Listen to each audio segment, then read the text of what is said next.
strength coach that you are today? Okay. My name is Brandon Byrd from Allentown, Pennsylvania. A little bit outside, about an hour north of Philadelphia, about an hour west of New York City.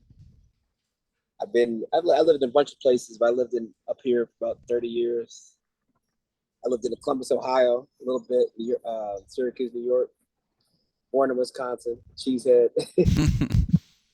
And so, so what I did when I went to in high school, I played football and track and field, and went to a school called Emmaus High School. Then went to the University of Pittsburgh in 1998, 97.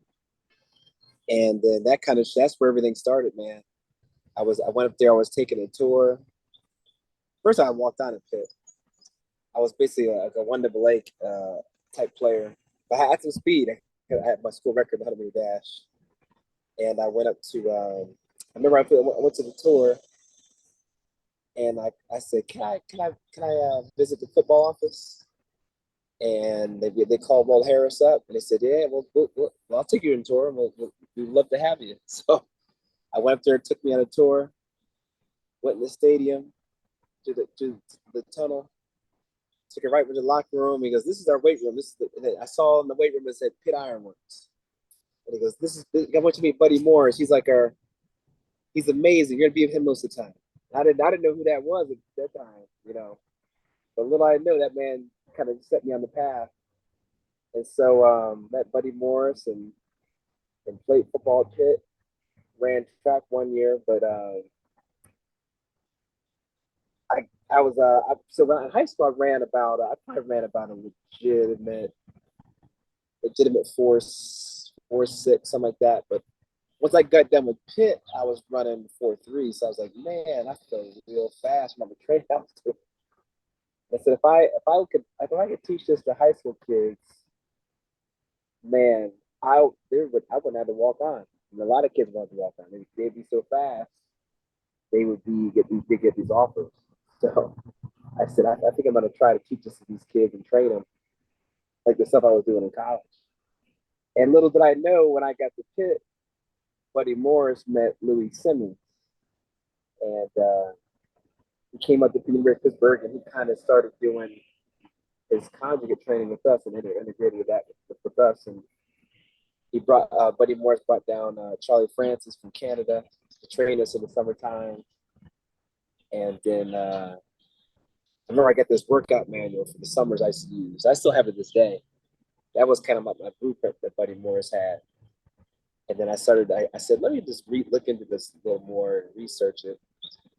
So I went back and started looking at West Side stuff, and then started training myself and testing stuff out.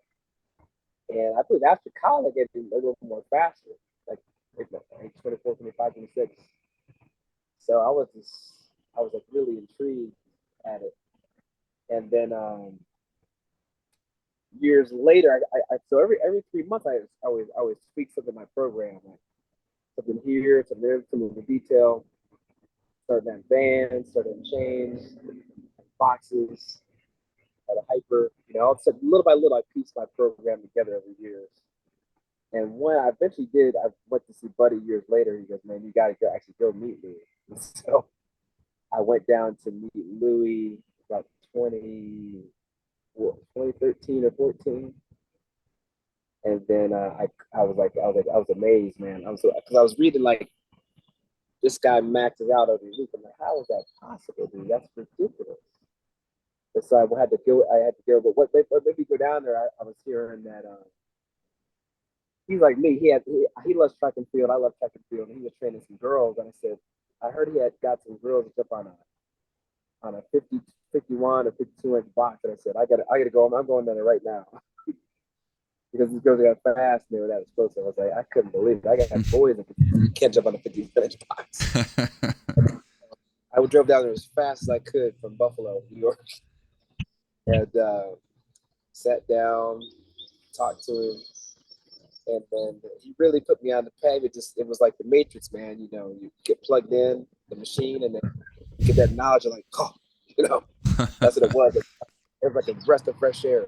It just changed it changed everything. It taught me how to train explosive power, and that helped me train speed, and then it taught me he taught me how to train strength. I didn't understand strength until I met Louis. I thought I knew it, but I didn't know it. I didn't really know what I was doing. And so I would call him once a week. At first glance, it's an easy thing, but it's complicated. So I wrote out what I learned and said, "Is this right? Nope, that's not right." I kept calling and kept bugging him, and then I finally got it. He said, "You got it." And I said, "Okay." And I had to test it on people. So I tested it on two. Well, first of all, like before I was going up there, I did like a kind of like the program we did in college. Like that. It was kind of like a linear slash conjugate wave program where the max effort was never truly max effort. It was like going linear from 50%, 60, 60%, 70, 80, and maybe touching the 90s at the end. But there was always dynamic effort waves 50, 60, 55, 60, and rotating like that. So I did that for years. I was getting good results. But I wasn't satisfied. My mentality was I'm not satisfied. Like I was getting 2/10 off in the 40 or 100-meter dash or 100 dash, and it's maybe 10th and a half, 2/10. And I was getting 2 inches off in 3 months. But I said, there's got to be a better way. I mean, it's pretty good, but like, yeah, I can do better. Like, let me try to get 3 inches or 4 inches on someone pretty quickly, or let me get 3/4 off on somebody. So I was always in the search of that, in search of getting some better results, you know. And I had some pretty decent kids early on, and then I kind of tweaked it. But I went to see Louis, and then I actually started doing. I wasn't scared. He broke my fear of max effort. I really wasn't even doing max. We'd max out once every 2 months, but it wasn't like it was a 5 rep max. And so what I did, what I had Lou actually did, I started doing max effort training about 2015, 2014. And so when I did that, that changed the game. I experimented on two athletes. It was this girl, Brenda Doherty, and this dude, Nick Sargent. Nick Sargent played football at uh, at Temple, and I'd done everything known to man with him. But he was like my guinea pig for like seven. I trained him about 7, 8 years. I even did some like triphasic conjugate. I have a triphasic conjugate system I made, a program I made for him. But that guy that took him to he was like a 4.9 40. Well, first of all, Nick was when I first got him, he was running the 5.4 40. Then I got him down to about a 4.69. But what happened is he tore his ACL, and then after high school, he just took a year off. He just trained the whole time after rehab. That's where I did my conjugate triphasic program with him. And then he went down to like a 475 40 weighed, and he put on like 25 pounds. Went from like 200 to 200 to 230. And his vertical went about 10 inches. And I said, man, we ain't done. His broad jump from like low sevens to like 9.8. So the last thing he was to do was do some conjugate, max effort. So once I did that, I got his squat from about 550 to 630, and then his vertical was another about 6 inches off of like 27, 28. He got up to like 34. This kid had like a 20 inch vertical, but I got him back about like in a basketball. His 40 went down to probably about 4.8 to like 4.69. He brought up 10 feet. His pro agility was amazing because he ran like a 4.04, which I think he at the time he broke the Temple record for that whole thing because his first 10 was light. He made like a 149, 10 yard, 151. He was explosive. So right there, I was kind of sold because it was taking some of that training for like 4 years, and it was building upon that. And I had this girl, Brandon Byrd, and she ran track and field. She was my that she was like a pretty explosive girl. She's a 5'4", about 125 pounds, 130 pounds. This girl it made her an animal. Like she was a long jumper. She went from like 14 feet to 18 feet. Got a state medal. She she jumped on a 51 inch box, like Lily said, and like Lily had going. And then this girl, she could bronze jump 8 feet 8 inches. Her 100-meter time went down about probably like 6 tenths, and she did one thing was cool. She could knee jump. She could knee jump from her knees up to about 20 inches. She could jump onto her couch, which was crazy. And I think she did it. She knee jumped with like 145 pounds on her back, which is I got kids that can't even get off the ground with their knees. So when you're talking about 145 pounds on their back and still doing it, that's highly impressive. Oh, it was insane. I got to find that video and put it up. Like people out there don't know how hard that is. That is so hard. So hard. I got this. Once I had those two kids, I just kind of they paved the road because they validated what I was doing was on point. Because the Conjugate system is a system. It's just a philosophy. You got to tweak it to every different sport and every different athlete. So what with them was those were the beginnings. Then I did it with my girl Lindsay Bauer. She was a long jumper. She's one of my all-time greats. Again, I got her pretty far, but once I started doing some max effort with her, the other thing too, she had a bad track coach. She broke her foot, and she had like a bad back from just the way her triple jump was. So she went to school and her numbers went down. So I said, let me just bring her back with this Conjugate max effort. And so I brought the one summer. I trained her.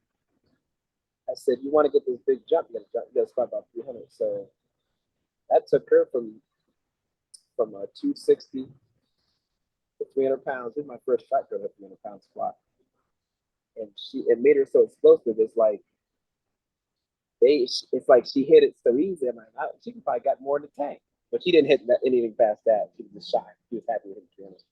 But the jumping, the girl sat on she has most of my box jump record. She sat on a 12-inch box, jumped on a 48.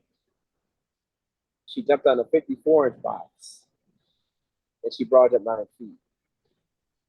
And she ran about she ran like under like a 4.940. Like, this girl was incredible.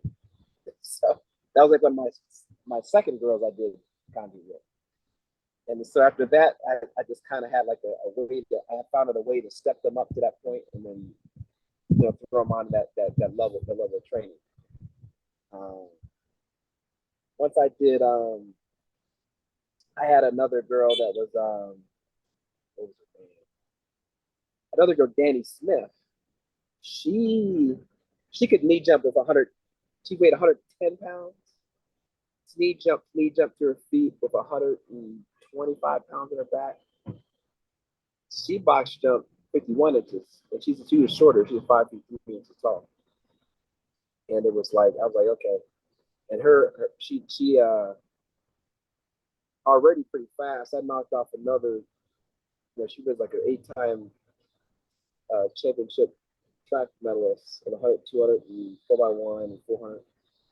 I knocked up another 2 tenths off her. And she squatted 290, weighing 120. Raw jump 8.4. So like all the records I had before I really got into that template, my final template, my records were my girl's broad jump record was 7.2 or something like that. My vertical record was 20.29. The 40 record was like 5.50. The girl squat record was like 275. I train a lot of girls, by the way.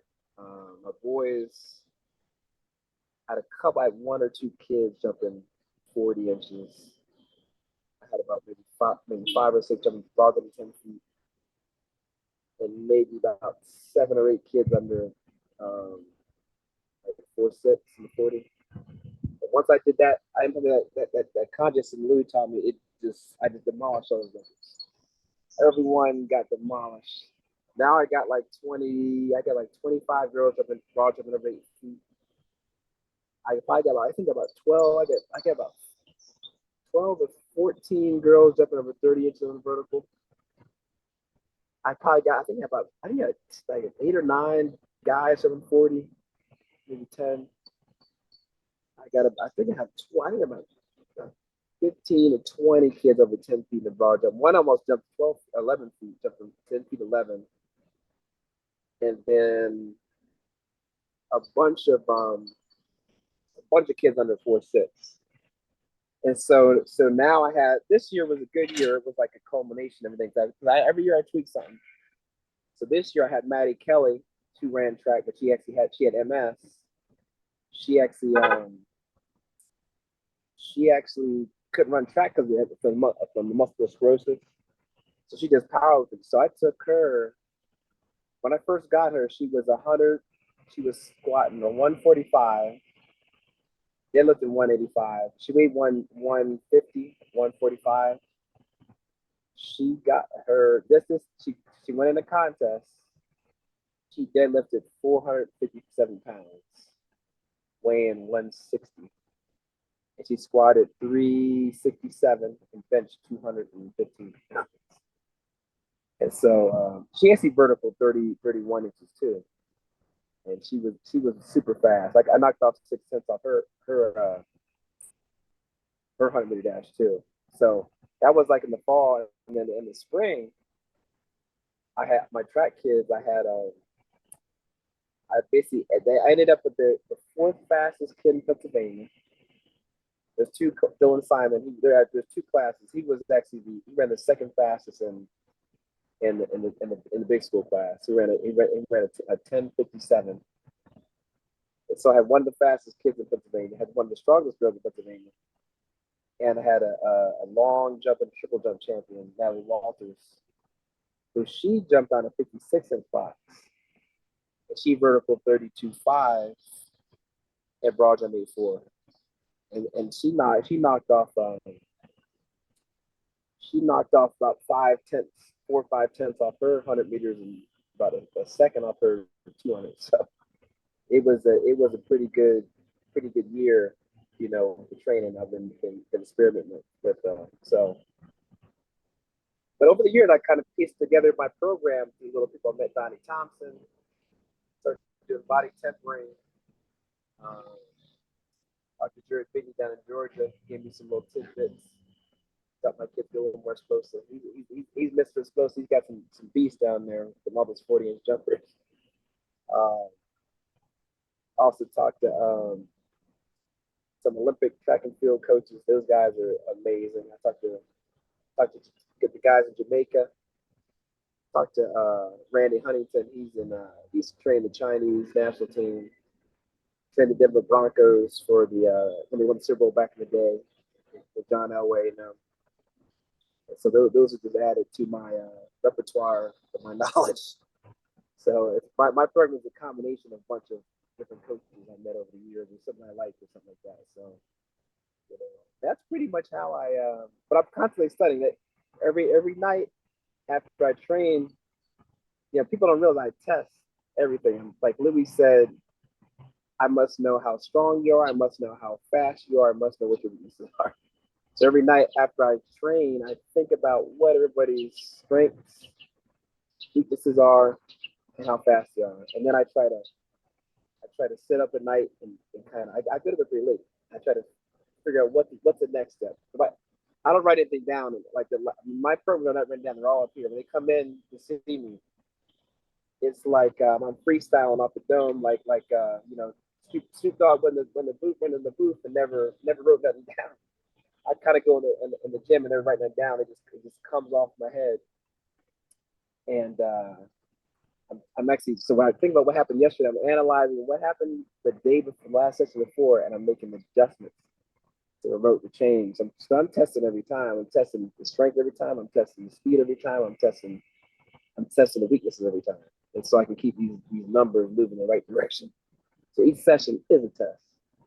And so that's how but it gets your kids buying. So that's how I kind of learned that's how I came out to be Coach Brandon Byrd. Nice, man. That's awesome.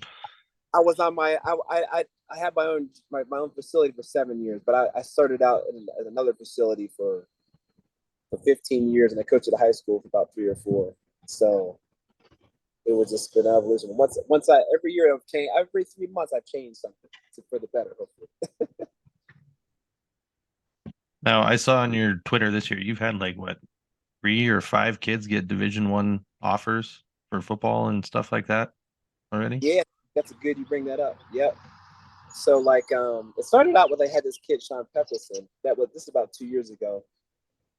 I went to school with his mom, and his mom was about an hour away, but he went to this camp. He said, "Man, I'm just not. They said you're about 6'2", but you can't grow, but you can get faster." And so his mom said, "That's what all the coaches were saying. You got to get faster." So he drove up to an hour to see me, and I took him from a 5'1" to a 4'6". Man, he weighed about 230 pounds. His vertical went from 26, 27 inches to 34, almost 35 inches. And then what the key was, it was maximum strength. He comes in and he goes, I squat 500 pounds or 550 or something crazy like that. I said, it doesn't make any sense. If you can really squat that much, it should be way faster. So he showed me a video of him squatting. It was on his high bench, 18-inch high bench. I said, man, so I tested him. He was only doing like 340, 350. So when I really got him up to like 450, then that's when he saw the gain. All along, he had weak hamstrings and his hips were weak. So once I fixed that, he just took off. So I had the formula for that just to do it in a short period of time. So what happened, I started getting guys that wanted to train. So I had this kid, Chris Ocasio. He was a lineman. He came in he was actually in college at Division II Edinburgh. He came in weighing 285. Did Conjugate max effort with him. Dynamic effort. He his vertical went up 8 inches. He knocked off 4/10 off his 40. I think he got down to like maybe 4 or 5 flat or something like that. But he went to 285 to 305, and he dunked the basketball. It was incredible. And so he sent that tape out. He got an offer to Toledo. That got his grad school paid for. And then I got a lineman about the same time, high school kid, Noah Rochat. He was about 240, 250. He needed to gain weight, get faster, go to these camps. So he was like thinking about, I'm going to the Ivy League or whatever. He was a smart kid. I got him. Again, he just wasn't.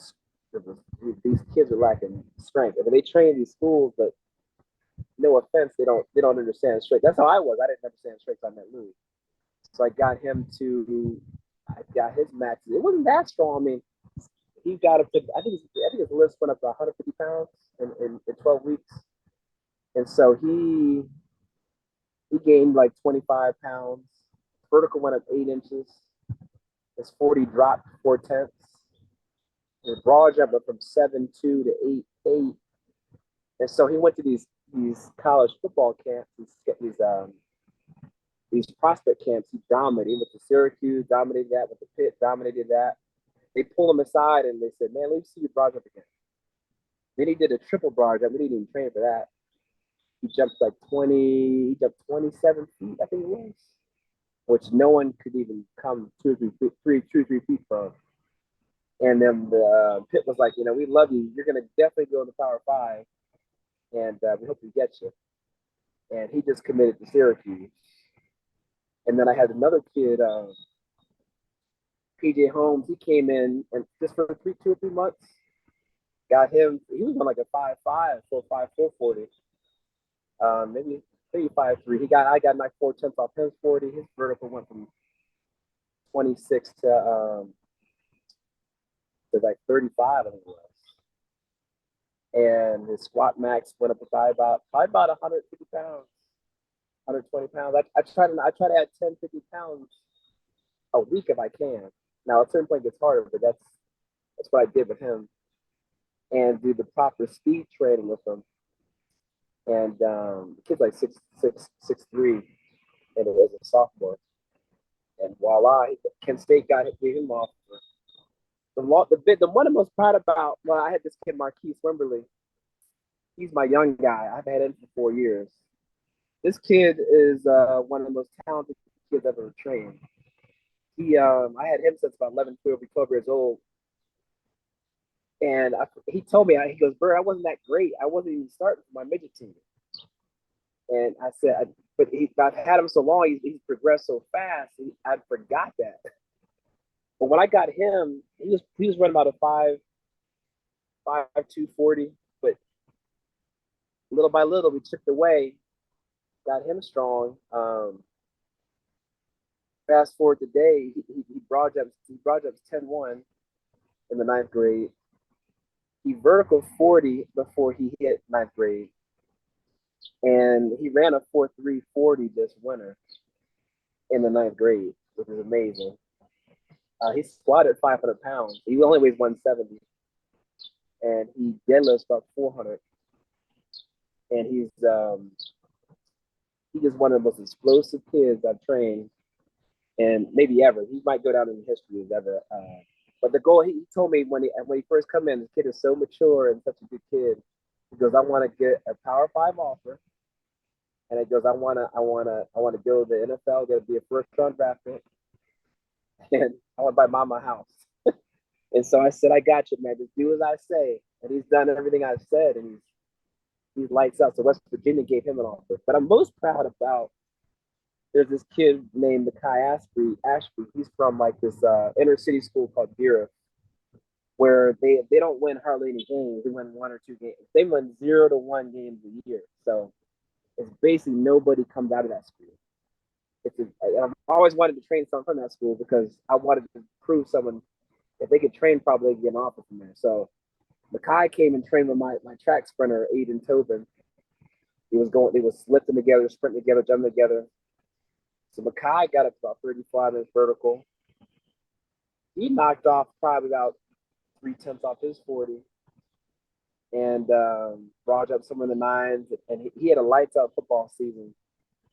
He took a run. He ran the ball in from 99 yards out. I think that's what got him the offer.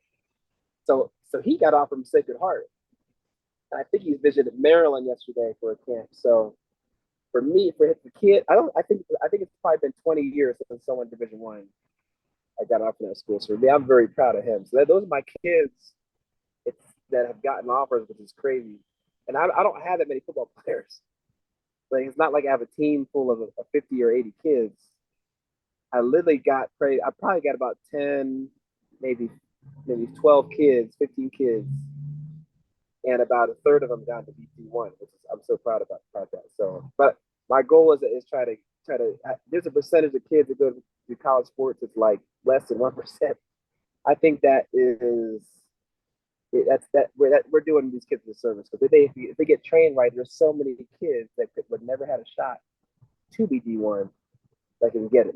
These kids you would have never thought would be D1. They all got offers. It's just, they got to be trained properly. There's greatness in everybody's got to figure out. Now, is everyone you train athletes, or do you train any general population people or anything like that? Yeah, I do train some general pop people occasionally. These are the mothers of the daughters I train, or it's usually like last year I trained this guy. He wanted to go to he was a marketing guy, computer programmer. He wanted to go snowboarding in Jackson Hole out in Wyoming. And I trained him, dude. And, you know, it was like I had to kind of like like Louis said, you got to put your brain into the sport. And so I said, like, I asked him, how do you feel? What gets sore on you when you get on the mountain? This and that, you know. So I kind of designed something around that, and did her body with them. Did a lot of balance stuff with them because snowboard's a lot of balance training, a lot of core stability. Got his legs stronger, and that was his goal. Because he actually he went out to Wyoming and hiked off site to some mountain, random mountain, and went down on some mountain. It looked like a ski slope. And so he said he felt in great shape. So there's occasional times where I'm doing, you know, general population people. But it's usually because they want to do something like ski or run a marathon or something like that. So I'm getting I get those every month occasionally. It's not just all athletes, you know, that I train. Right. And with your training split, is it like a conjugate style training split where you have dynamic and max effort days, or are you blending like all of those methods together to kind of make your own type of workout? Yeah, it's pretty much I stick to it. I have a max effort day. I get a dynamic effort day. Now, when they're brand new, they go with my GPP, which means first of all, before you get to max effort, you have to have a base, a foundation. My base is you got to have your core has to be good. Your abs, your obliques, especially low back has to be strong because what gives out when you're lifting weights heavy is your back. So those three things got to be built up. So when they get in new and those aren't up to par, those are things that's the foundation I'm building. Those three things. Those are very important. You can't do enough of those abs, obliques, and lower back work. So once they get on that, they'll do my max effort. Then they can do actually max effort with them. And then once they get to, I start them on five. I rotate from fives, threes, and ones. Once they get to a certain point, they'll just I can have them do ones, but their backs have to be super strong at that point. So they'll get injured. My dynamic day it's rotating I go down to 30% all the way up to 60%, depending on what week I'm on. So it stays pretty true to the system. Now, if they need to build muscle, I'll throw on some. I'll do some muscle building sets with them on either day. But if it's most of my athletes, they just want to get quicker, more explosive. Like we don't worry about building muscle. We just worry about getting faster and more explosive. So I stay pretty true to the how Louis did it. Because what he did, he took it from the Russian scientists and coaches. A lot of people want to twist and change. You can twist and change and tweak it, obviously. But I said those guys are way smarter than me, so they've already done studies on this. I'm not going to too much mess with it. I'm just going to tweak depending on the person or the athlete I'm working with. Now, in the days in between, are they doing GPP work like Louis talked about with the mini workouts and stuff like that? Or do you just have the 4 days that they come in and train? It depends. It truly depends. I like in the rest because my sessions are intense. Now I have this year I forgot to tell you I had 2 state champions in track and field. Now the weights they would do so what I want my kids my sessions are 2 hours, by the way. They're 2 hours because I gotta I'd spend about an hour. I spend about 20-30 minutes on sprinting and explosive power training. My kids will actually we'll do about 60 jumps in a session. Sometimes I want to go to 80 jumps. And then we'll do some sprinting. Then we lift. We lift for like an hour, maybe probably a little over an hour. So I want them to rest on the opposite days. Now, if they do have a weakness, I will have them do GP. Let's say like my kids they're trying to bench, they got big triceps. They'll do them triceps every day, like in the band. Or let's say they got hamstring weakness.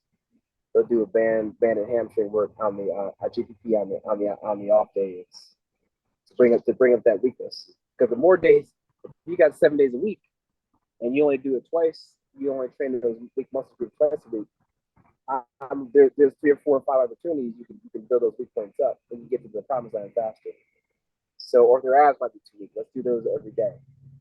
So wherever they're weak at, we'll do those every day to catch them up. So yes and no. But if they're actually pretty even killed, if there's not too many glaring weaknesses, I just let them rest because I want them to be fresh for the next workout. Now, I'll have them if they're like what they're doing is they're doing other sports. So they're already doing their GP is playing soccer, their GPP is playing softball, their GP is basketball. So I don't want to add too much extra into it, because they got this skill. There's 5 things: it's stamina, skill, strength, speed, and suppleness. So you gotta conjugate all those things together too. So when they're not with me, they're doing skill work, and that is GPP. That's conditioning and stamina work for the sport. So I just kind of let them be in rest unless they have a glaring weakness. If that makes any sense. Yeah, no, that makes a lot of sense. Now, when you're introducing like accommodating resistance, are you doing like chains first and then bands? And do you have like a progression through accommodating resistance, or how do you like to introduce that into the newer athletes? I'm pretty rare. I'm almost kind of like how Louis told me to do it. He said, if you want to go to California, Missouri, you gotta go down the right road, not the wrong road. So I actually start them out with bands. A lot of people won't agree with that, but I think the bands are actually better because now, whereas the lifter afraid of the lift, it's at the bottom. If that's the hardest part of the lift. Now, what the bands do, they shrink, and they're easier at the bottom. So I'll start them out with the bar and bands immediately. It sounds crazy, but they made this, my beginners, that's how they start. They start with the bar and the band. And, but then you're getting the benefits of overspeed eccentrics, you're getting some stabilization, and you're not gonna get any bar deceleration. So from those some of the bands, I believe I can get them stronger faster off step zero, off the ground zero quicker. But I'm kind of random. I don't really have a progression to it. I do it kind of random just to make switches. So I'll switch from regular weight to bands, to chains. I even use weight releasers. People don't realize how it all started with weight releasers. Now those are the hooks you put on the side of the bar when you go down. They come off the bar, and then you come up with bar empty. That was the first thing where the people do eccentric overload with, and then came chains, where you have metal weight, and each link deloads and it reloads back in the bar because they said these weight releases are cool, but it'd be cool if we could actually add weight back onto the bar. So the chains are basically weight releases, they add the weight back on the bar. So that's the kind of progression I went to. And then came the bands. And so, but the bands are the best. I believe the more you get your people on bands, the better, the stronger you can get them. So what I did this year, I actually added more bands. Once they got more experience, I actually I used less. What Louis always told me, it's better to add velocity than mass. And so what he means is it's better to add more band to get more velocity, and then take away some mass. And I did that with like a couple of my track girls, my 2 state champions. That's what they did. They did more bands. Then they probably used about 30-40% bands and weight. I had one, but that came from a girl I had a couple of years ago during COVID. Shannon Todd. She came in. She was a track athlete, went to Duquesne. She coaches at Duquesne now in Pittsburgh. She came in with a 20-inch vertical and a 7.2 broad jump. I clock flying 10, so she came in with a 1.24 flying 10 sprint. And I had 8 weeks with her. I put on about 40-50% band, we trained with a max effort day. About 40-50% of the time, her max went from 145 to 315, and then her deadlift went from 185 to 300 in 8 weeks. She got like this, and her vertical went up to 29 inches. Her flying 10, she had one on the dot. She ran 20 miles an hour. She brought them 8'4", 8'5", and she jumped up and touched 11 feet too. She's only 5'9", and she dunked the softball. When she got back to school after those 8 weeks, the strength coach couldn't believe it. But it was because I was using so much more band. And so it's better to add more velocity to mass. And more velocity to over speed eccentrics. The faster you come down, the faster you go up. It's like a ball. It's elasticity. And so that's going to bring when you take that band off, the mass, it's way easier. The bar's going to be like it's floating. And that's what they tell their bar. It's because it's a feather. And so and then in between there, I'll mix in some chains because the chains add some instability work and a different stimulus. So I do throw in the chains a lot, but mostly I use bands because athlete it creates speed, explosion. Better than chains. Chains are okay, but bands are best. Now, I think most people think of accommodating resistance as only speed work. Are you using the bands as these max efforts as well so that their CNS is not taking as much stress because you're getting that deload at the bottom? Is that kind of like a way you go through it? I think I remember you mentioned like you would start with sometimes even like a reverse method with a heavy band and lighten it for people and stuff like that so that the stimulus gets progressively heavier. Yeah, I do reverse band too. That is something I throw in there as well because it's different stimulus. Just to when you reverse band, you're going from band weight to actual real weight because the band's lightened, the weight lightens at the top, and I believe it allows the nervous system to work a little faster. And then in 10, it develop. It actually when you go back to regular weights or chain or whatever, it can actually work with the bar faster. But I'll do max effort all the time with bands. I mean, all the time with bands, some sort of band chain. I never really do. I'll do max effort regular weight, but it's just to test it, just to see if it's working. The regular weight, I test to see if it's working. But most of the time, it's usually some sort of accommodated resistance. Because again, I do velocity-based training too. That all my athletes, I tell my athletes, what makes you miss the weight is you can't move the bar fast enough.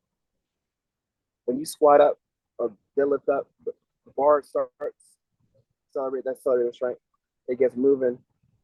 You need to move that bar as fast as possible to finish that lift as fast as possible. If not, the bar will slow and stop. Then you'll enter isometric contraction, and then you'll miss the lift. So we're always trying to push that bar as fast as possible. With even 80% of your max, my kids, the bar will jump off the back. So it becomes dangerous to do regular weight at a certain point. If you got your kids are real explosive, that bar will jump off the back. And then in the way if you don't use and they try to cut back and slow down so the bar jump, now they're not maximizing their strength. So that's why I use the company this is on max effort day. Because even on the heavier weights, my kid, it did not jump off their back. It's got to be about above 85%, probably 80-90%. So to prevent that is a safety measure. Like that girl, Brent, I was telling you about the knee jump with the off her knees, 20 inches and did 41, 45. That bar, I think she was doing 225. She was doing 225 and 215. The band, the bar was still off the back. So I had to add more band on her because she was that explosive. I mean, the bar, it was, I remember I have it on film, 225 band. The bar, she went up there and went, whoop. And she goes, oh my God. You know, that means I had to add even more band because what happens is the bands do this too. Everybody has a strength curve. That means at the bottom of your lift, where your joint angle is disadvantaged, you're weaker. You're probably 25% weaker. And so when you stand up, your max is actually higher. You know, maybe in the middle it's maybe 15% higher. At the top, it should be 25% higher. That's where Louis got the idea to add 25% band. But some people, every girl is different. This girl, her max is probably 30, 40% stronger at the top due to muscular imbalance. So I had to add about 30% band to keep that bar, to the bar speed moving at exactly the same speed. If not, it would just actually, it accelerated so fast at the top, it would be nuts. It would be nuts.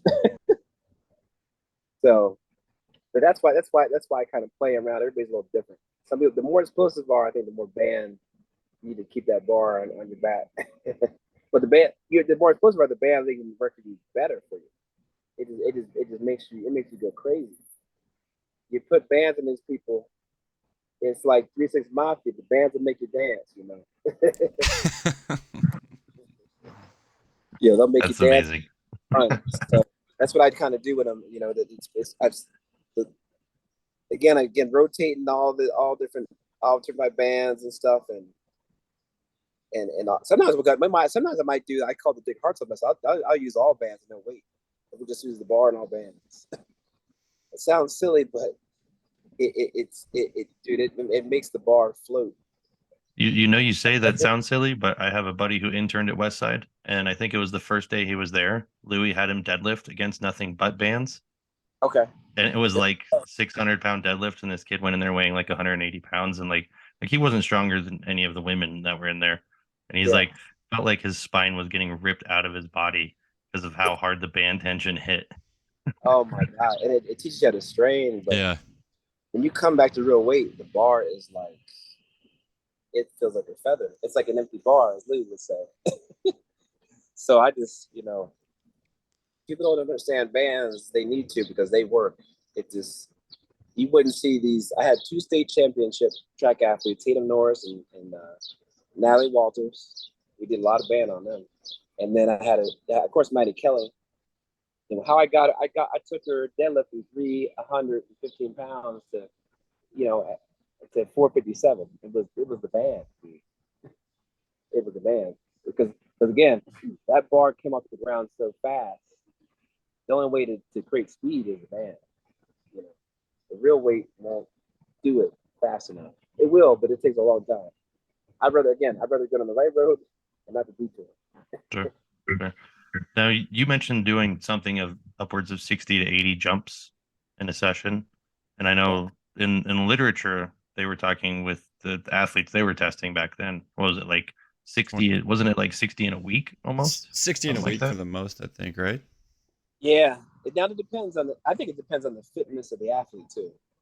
Mm-hmm. Like my kids kind of build a tolerance up to it, because my sessions are 2 hours. So what happens, eventually they build such a high GPP. We can go from 30 jumps to 40 jumps to 50 to 60. However, how I do it is I have them jump to the quality decreases. Let's say like I have a girl that hit 24. We're trying to get 20, 25 inches. Some coaches would be, if they hit 25, they shut it down. But now they see that girl hit 25. I said, no, let's get 25 and a half. If she's 25 and a half, let's get 26, because that's the hot hand. And that ends up pushes that jump up to the 50, 60 jump range.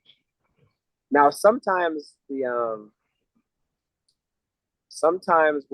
do bounding too, and hurdle hops. Those are not as, there's different types of jumps too. People don't understand. I talked to Dr. Yessis. Dr. Yessis is the guy that invented plyometric, the term plyometric. He went over to Russia and studied the Russian texts from Yuri.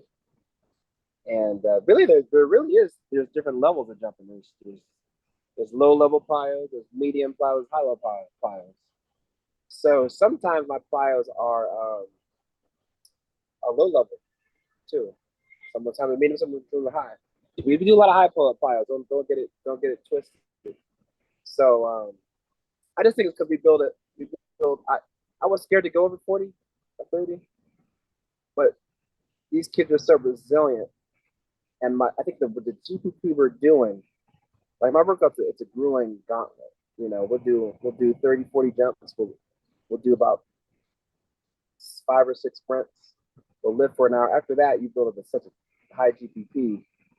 The jumps is a walk in the park. So that's how I can drive these jumps up higher, because we're doing so many more jumps than people.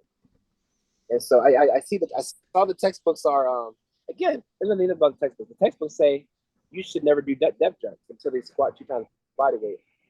I believe that's a misnomer, because the body doesn't understand mass; it understands force.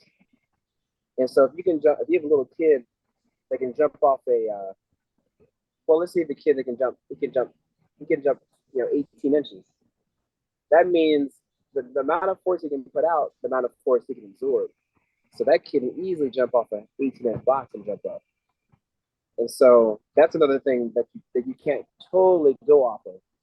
I had my kids started doing depth jumps at the age of 9 or 10 years old and never touch a weight. And they'll do that until they maybe 5 or 6 months before they even touch it, even barbell. So again, those are guidelines. The higher level athlete, you got to be careful with, but it's like paint between the lines. But it's okay to go outside the lines a little bit. Some people. Now, and I've never had no tendonitis or nothing like that. No foot injuries, no knee injuries. So I really kind of I think it's just the GPP and building up. So we do a ton of jumping. It's like that's my favorite part. I love jumping. And so the most of the workout is pretty much jumps. And where that comes from is Pelopin's chart. So if you look at Pelopin's chart, you got at the top, you got your 90%, where it's 0 to 7 reps. Then you got like 80, 90%. I think that's about, it's like 0 to 20 repetitions. Then you go down to 50 to 60, you got 0 to 24 reps. Or I'm sorry, 0 to 24 to 36 reps. 0 to 24 reps. So below that, once you go lighter with the mass, that's your volume is like, I think it's 0 to 36 or 40. That's where that came from. As the mass went down, the volume of your repetitions can go up. And so you go down, that's where you go down a little lower to below that, like going body weight, there's your 40 or 50 jumps you can do. That's where I kind of thought of it as. Now, when you're training all these kids, are you training them in large groups? Are you doing like private one-on-one sessions, or how is it that you're able to train all these athletes in person the way you do? Yeah. So what happens is they come in the gym. Okay. I've trained about 15, 20 kids at a time, sometimes 25 kids at a time. I don't have them some people have coaches of them all doing the same thing at the same time. I still end up individualizing. So every time, what they do is they come up to me every time. They warm up. They go, what do I do next for my sprints? Do that. Next kid will come up. What do I do? They might be on jumping. Okay, you're doing this for your jumps. Next kid comes up. What's my lift? You do that. That's how I do it. But they're all not in one spot. Some kids are doing jumping. Some kids are doing sprinting. Some kids are warming up. Some kids are doing their max effort dynamic main movement. Some kids are doing their accessories. And some kids are doing flexibility, mobility, and some kids are recovering, doing body tempering. So they're not all in one spot. It's kind of like organized chaos. It's like a circus. I'm the ringmaster with the top hat and the cane, and I'm just pointing here and there. I'm the orchestrator. They just come at me, and we're just making the circus go crazy. While it's something to see. People come in to visit me, they're like, "What is going on?" But how do you know what's going on? But I said it's all up here, and that's how I do it. So some of the kids will come to go from sprinting to jumping. Then that group will go to lifting. The next kids will flow into the jumping and sprinting. Sometimes I might flip flop it, which is a good thing. The weaker you are, if their sprint and jump ain't moving because they're not strong, I actually need to move the lifts first. After they warm up, they're gonna lift first, because if you do all the the jumping and sprinting I do, you're gonna be too tired to lift. You're not that tired, but I need to emphasize the lifting, because that's going to get them faster and more explosive. So something, it works out some ways where the kids may come in and those kids are actually they're already in there. They're about to go from the lifts and from the jump to the lifts. I might have that kid go right to the. I might have the kid. This kid is weak might go right to the lifting right away. And then if that, sometimes I have to do it because there's so many people in there.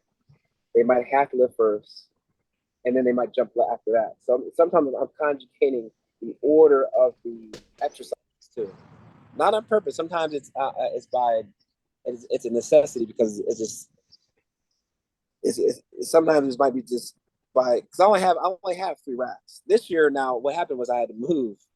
My landlord sold my building twice. I had to move my gym twice, so I was in a temporary gym. Sometimes I was down to 1 rack with 20 kids, and one delivered, but I made it work. We rotated in, and some people had started. Sometimes they got to the lift, they had to start them on accessories. Then we came back to the main movement, and then sometimes they came in. I said, "Okay, the Scout rack's open. You're not strong. You go over to that. You go over that rack and you lift first. Then you come back to the jumps and the sprints." So it was, and then come back to the accessories. So I had to kind of change the order around just to make it work, to have that many kids. But it worked out good. Sometimes it's good to change the order, to change the similar, because it keeps it from getting dry. Something gets to dry the state. But that's how I kind of do it. Now if the people are pretty strong, they always got to lift and sprint first. Or now if we're truly finding a max, we may hit that first. I may have the kids actually lift first, because I want them as fresh as possible to get a new max. That makes exactly that question. Yeah, for sure. Now, you were talking about earlier, you took all these ideas from all these people you've had the chance of meeting. And so you've basically developed your own type of system. Is that right? Where you have principles that you follow. And now you're talking about like you plug and play different things based on whatever may be the environment that you're in, or maybe the athletes that are in front of it, or all of it mixed together. Is that right? Correct. It's a system. It's evolved over 20 years. I've been doing this for 21 years. I've changed something every 3 months, and I call it the Byrd Sports Performance System. And I do have a certification. People do ask questions. I said, you might as well take the certification. And right now I'm actually doing Washington State University basketball too. He did the lifting, how parameters were laid out. He loved it. He said that's what they're doing this summer. Because everybody's showing what it's just something I test a lot. So I'm always trying to get strength faster, speed faster. So it's always evolving. I'm always changing. It's never, what I did 2 years ago is different from today. So that's how I'm always. It's a bunch of people. And here's the thing too. I can just, like, I had that triphasic thing I did back in. I can evolve back into that. I can say, hey, you're doing this. You're doing that old program I did. I can bring it back from 5 years ago and it'll still work. Or I might put you on a linear. Conjugate is no rules. Louis, this is what I learned from Louis too. There's no right or wrong. It just is a matter. Are you training max effort? Are you training dynamic effort? Or are you doing repetition work? There's many ways to do it. There's no right or wrong way to do it. So I can do different systems. I can plug them in and out over the years that I've done in the past, and it still work out. It just adds a new stimulus. If that makes any sense. Yeah, you're going off the true definition of conjugate sequence training, whereas you're just trying to hit these particular strengths. You're trying to train them in enough frequency to where you're increasing them, right? And like explosive strength and speed are the most frequent ones that need to be trained. Is that correct? Right. Correct. Speed goes away. Strength lasts 30 days. This is out of Issurin's book. 35 days. Speed lasts 3 to 5 days. So that must be maintained year round. The jumping is not in there, but that lasts pretty long. But you gotta stay on top of that. That'll decay as well too. Sometimes the kids need to build muscle. Again, I can just take some sort of a playbook out of Arnold Schwarzenegger's playbook and add that in there. And now it's like it's like a car piece of it's like you come up to it's like an auto garage. You come up, you pull your car up in there. You need an oil change. You need a muffler. I figure out that you need that. I build it. If you need more horsepower, let's add another 2 cylinders. You know, sometimes what happens is people go and train. They need that muffler and the oil change, and they get shocks on the car and new tires. They roll up the garage, and that ain't fixed, and they're still at the same spot where it's at. You know, they didn't get no better. So the key is they roll that car in the garage. Every car is different. I gotta get under the hood, plug my analyzer in there, and come up with a plan to get them to meet their goals. If that makes any sense. Yeah, that makes perfect sense. That's a great analogy. That's how Conjugate works, because everybody's different. I gotta come with something different for every person. That's where no 2 people can train the same, because they got different strengths, different muscle fiber types. They got different nervous systems, different ligaments and tendons, their lymphatic system, their digestive system different. They're psychologically different. You got to almost tap into that too. Everybody's got a way you got to connect with and figure out what makes them tick, and try to move the needle that way. Do you find when you do find that motivator or whatever that driver is for that athlete, that all of a sudden now the numbers really just start to skyrocket because their belief in themselves becomes so much greater? Yeah, that's 100% right. It's like I'll have some. I had this girl Tatum.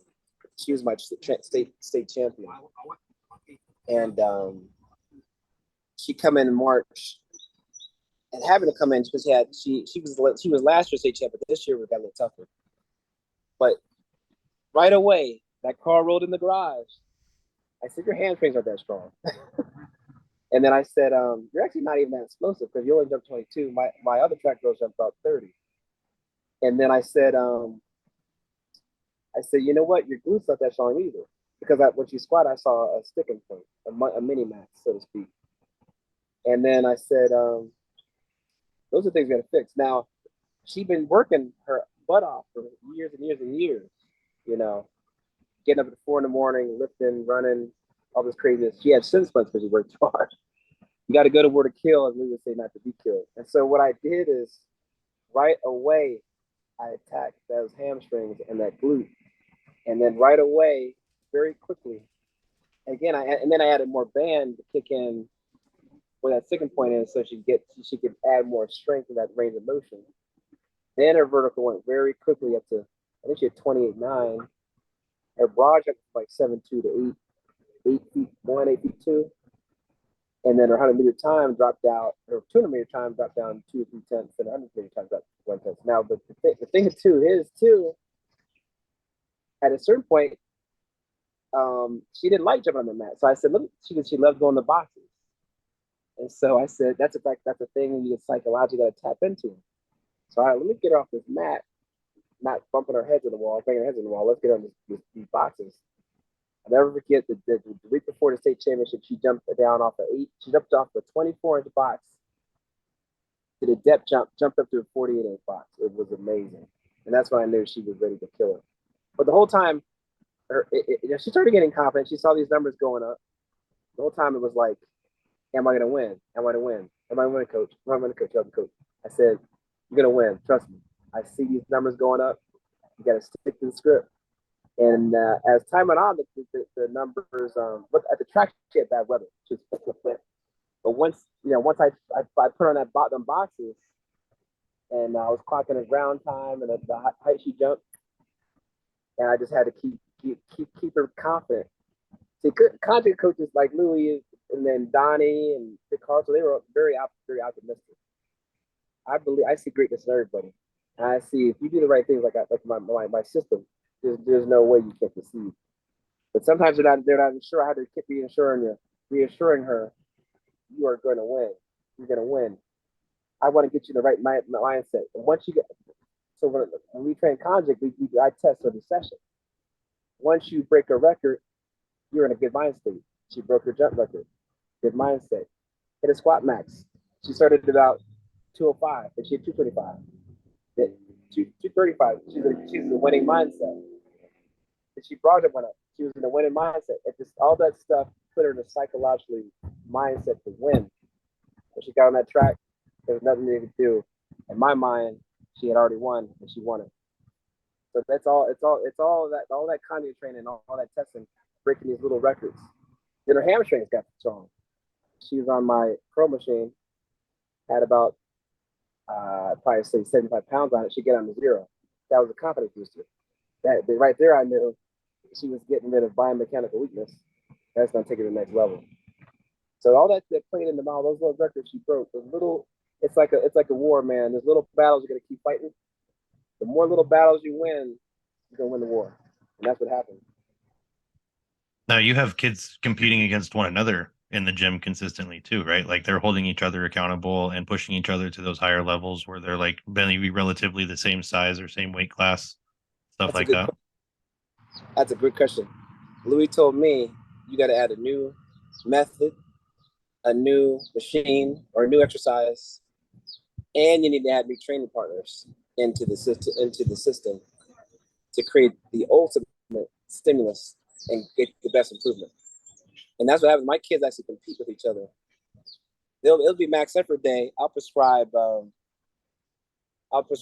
maybe 4 sets of we'll do some heavy sets of 4 or 5.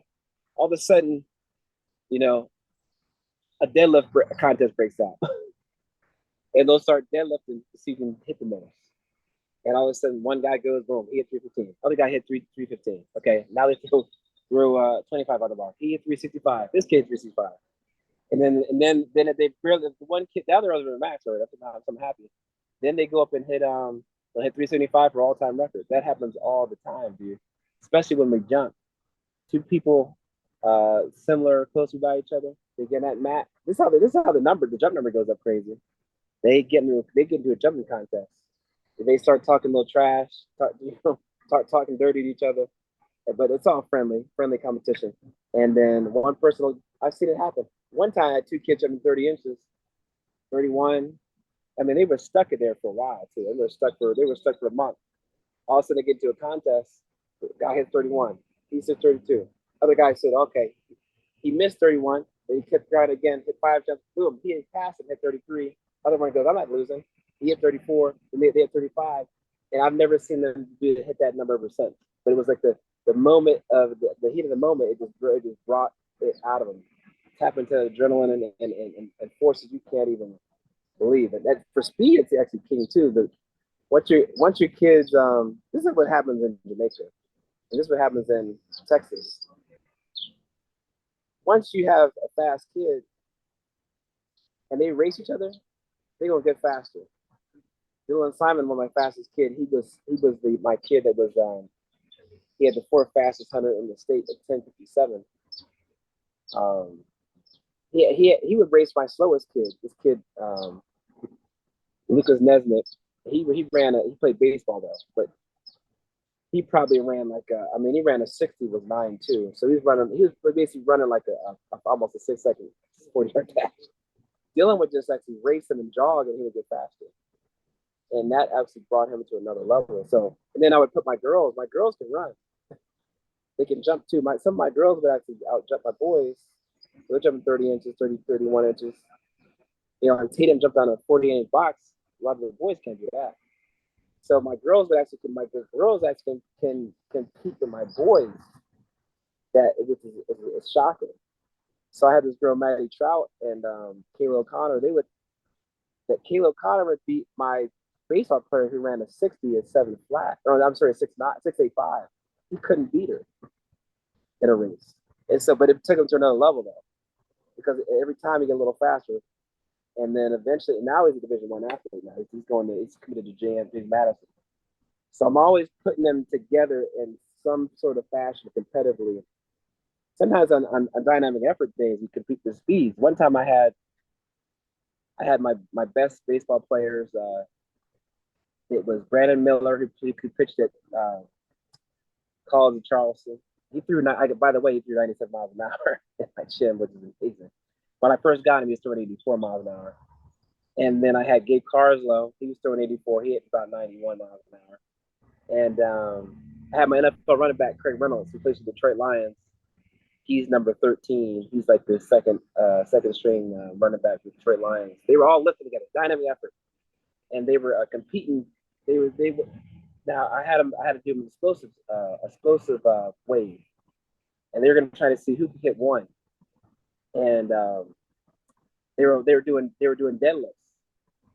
Do it hit 101. This kid hit 101.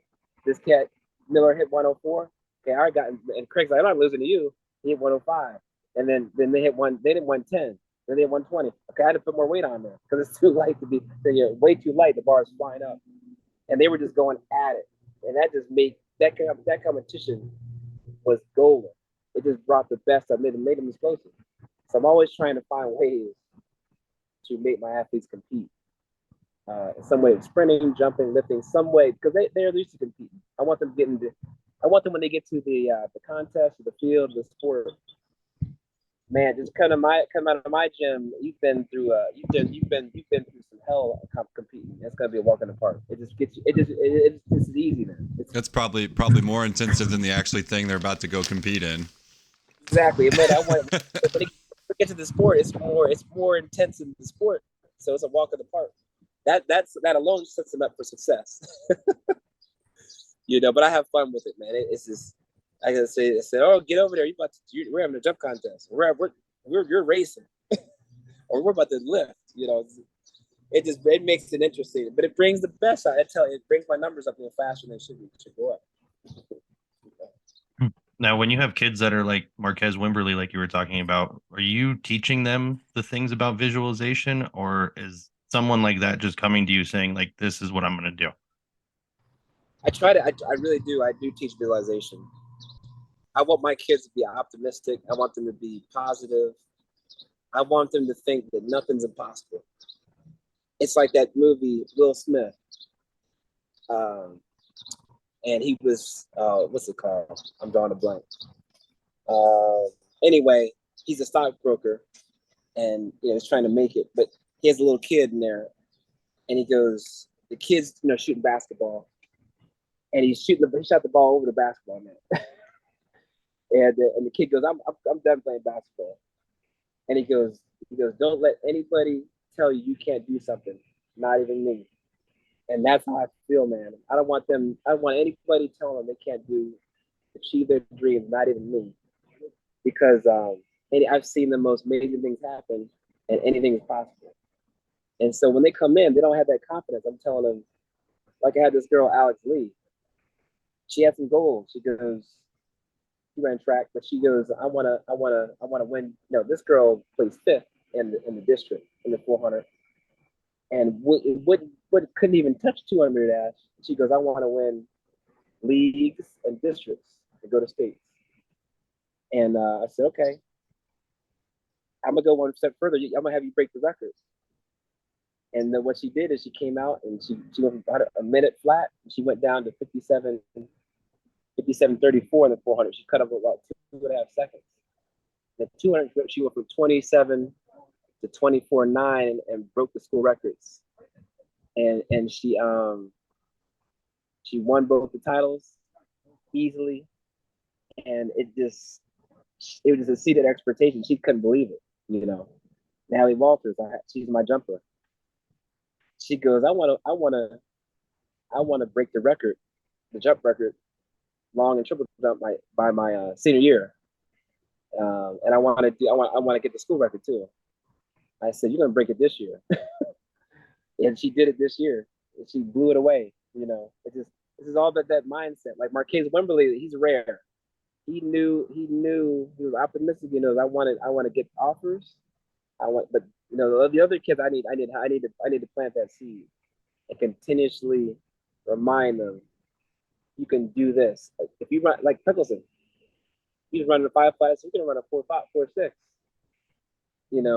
And in my back of my mind, I think it might be impossible. But if I can chip away, like Ray Lewis said this thing, he said, greatness is a lot of small things stacked on top of each other. If I can just chip away a little bit each day, if I can get them 5 or 10 pounds stronger each day, I can get them like 0.01 or 0.02 faster each day. If I can make their vertical go up a half an inch a week, all of a sudden these goals become easy. And then they believe. I'm all the whole time I'm getting them psychologically ready. Every day I'm saying, you got this. You're gonna do this. They're like, well, no, I can do that. I can't get a scholarship. I'm not D1. Yeah, you can. And I keep reminding them, oh, I want to win this title. You can win it. You're gonna win it. You know. So it's all about positive reinforcement. And once they start believing, it's over. But you have to you gotta be positive with them. It's just once you believe, but they can't believe in themselves unless you believe in them. So I always make these high expectations and goals for them. I can continuously harp and coach it into them, and they eventually get it. If they don't get it, they've gone a long way. And they might not meet my high expectations, but they end up with setting high goals. So that's an important part of coaching that some people don't understand. But that's how Dick Hartzell was in Louis was. It's like, you want to go to Ohio State in the scholarship, it's gonna happen, Or he was like, you're gonna set this world record, you're gonna do it. So that's where it comes from. I just learned out there. I kind of got that off them too, as well, as far as the psychological part of the whole thing. Now, you clearly know how to train all these kids. How much training are you doing for yourself? Do you get time to train yourself, or? That's a crazy question. I don't. You know what?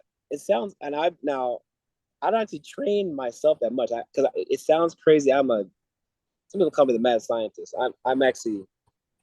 I'm calling coaches in the morning. I'm training kids 8 to 10 hours a day. At night, I'm calling coaches. I'm researching.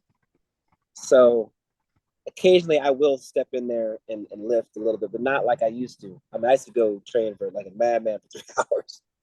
But I tell you this, I do body temper all my kids. I roll out 30 kids a day. And with a 185-pound roller. And it is draining. It sounds crazy, but it sounds like it's not, but they do it draining. So that is my workout. And so I was training with my kids last summer, and I haven't deadlifted in probably 5 years. So they got me going. I go over there to the deadlift. I max out at 500 pounds. I haven't did it. So the lifting those rollers up and down is keeping me in pretty good shape. But I gotta really I was my own experimentation back in the day and what to do and not to do. So I need to go I got my hammies a little dinged up, my shoulder a little dinged up. So in order to get back to where I want to train, I need to go get some therapy. So, but my training is blowing those people out, to be honest with you. But I've done it. I've squatted 500.